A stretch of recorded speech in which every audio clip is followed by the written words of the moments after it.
بسم اللہ الرحمن الرحیم۔ ایک بار حضرت صلی اللہ علیہ وسلم لوگوں میں بیٹھے ہوئے ان سے باتیں کر رہے تھے۔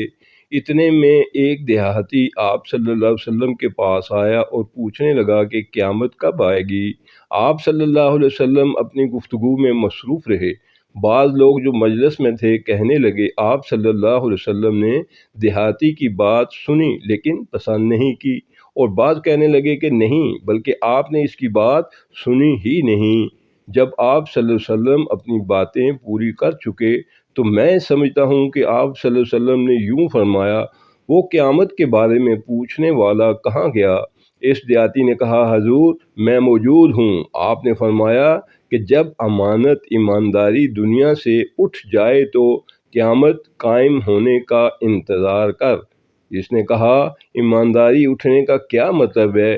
آپ صلی اللہ علیہ وسلم نے فرمایا کہ جب حکومت کے کاروبار نالائق لوگوں کو سونپ دیے جائیں تو قیامت کا انتظار کر۔